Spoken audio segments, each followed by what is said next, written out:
Hey everybody, here comes a breakdown for the Toyota Series Central Division finale, regular season finale at Lake Chickamauga. Breakdown, it was an offshore event. It was in May. At least it was an offshore event for me.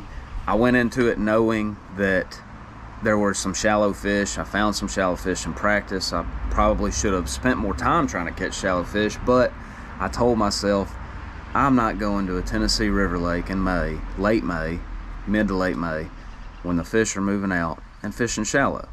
I probably should have, but that was me being stubborn. I love catching them offshore, so that's really what I leaned on. Aside from early on day one, I hit one little grassy area that had some good hydrilla, newly emergent hydrilla growing, and put on a bladed jig and caught a couple keepers doing it. But aside from that, it was offshore. I spent most of practice idling, trying to find stuff either in the outer portion of creeks or out on the main river where we had fish pouring out of the creeks. It's when they first start getting out there, it's obvious. That's really what made it tough on me, because the fish will first arrive to the river channel on creek channels that feed it, and it's pretty much like a red flag. Hey, look here, here's where the fish are first getting out to the river channel. So more boat traffic out there. I really like later in the year when the fish spread out and you have groups of 3 or 4 pounders. That'll be 3 to 5 fish in a group, maybe 7 or 8. They'll get on really little subtle areas that, like maybe just a tiny little bend in a ledge or a rock or a log or something, and those fish don't get fished for as much because they're harder to see, and people see 1 or 2 down there and they say, oh, I'm not fishing for them. They would rather fish for the mega school. So I like offshore fishing when that's happening. This was not the case really at Chick, so I wasn't able to get on a lot of the places I had found fish and knew there were fish, and some of the places I did get on were just pressured. Been a boat on them every day. Chick gets national fishing pressure to begin with, along with a 207 boat field in the Toyota Series. But the way I went about it, really 2 baits that I leaned on, and it's funny, I didn't even have to change from Eufaula. I just rolled in with my 3/4 ounce crawler jig from Black Bass Tackle Industries. It's like I said in the Eufaula breakdown, this is a jig I'll have tied on anywhere there's offshore fish. I kept the same color.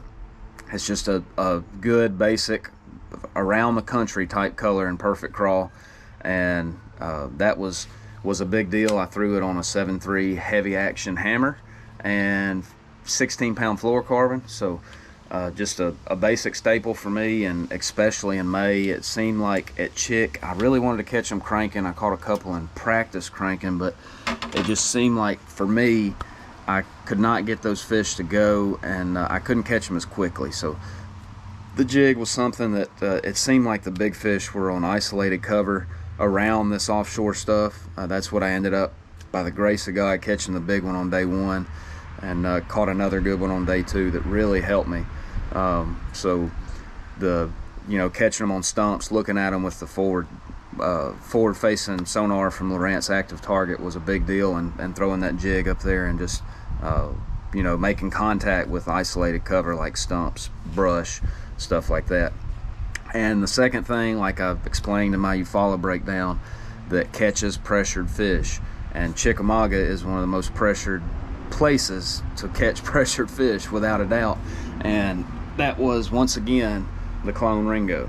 I really hated spilling the beans on this because people don't do it anymore, but man, y'all take advantage of this. It's something that if you have not done it, you're missing the boat on catching offshore fish or any fish that are pressured. Man, it's great in post spawn, it's great in the spawn when the fish are on the bank and they get real finicky, but offshore fish that have seen a bait all day long, that right there, all up and down the Tennessee River, Eufaula, anywhere you go that you've got deep fish that will congregate and they see a bunch of baits, that with a free sliding tungsten weight, little 2/0 round bend hook, clone Ringo and green pumpkin, just super simple basic. When that bait falls, the weight hits the bottom, the bait will hover above the bottom, and you have sort of a Carolina rig effect, but enough difference to make the fish bite this. So that's just something that's basic. You can fish it through any kind of cover. If if the fish are not super fickle, you can catch them on 10. I was throwing at 8 pound at Chick because I knew that you know, the fish are just pressured. So that right there was the basics for me at Chick. It was pretty simple, aside from catching a couple on the bladed jig, and I, you know, played around, threw a frog a little bit shallow, and I gave the shallow bite a little bit of a chance, but like I said, I really had the confidence in the offshore deal, and hey, it ended up paying out. It was not my greatest event. The big fish just seemed scattered, and I knew that it almost felt like every time you got a big bite, it was luck. I just couldn't dial in how to spend my time, my tournament time, productively targeting big fish. But some guys did. They figured that out. They did great. But a 37th place finish was enough to give me the AOI in the Toyota Series Central Division by 1 point. So thankful. Like some guys said, you know, you might as well have won it by 100. It doesn't matter. But man, what an awesome race. Chase Henley almost ran me down. He had a great year, so he stayed with me at Del Hollow that last night. So really a good young man and a heck of a fisherman. Steve Lopez, Mickey Beck. There were some pretty tough sticks that you're gonna see more of their names right behind me, but so thankful for that. You know, that's just a blessing that things had to go just right for those 3 events for that to happen. And 1 point, you're talking about 1 ounce here or there, 1 place here or there, you know, losing 1 fish, or a fish spitting up a shad, or something going right for one of the guys that was close behind me that maybe didn't.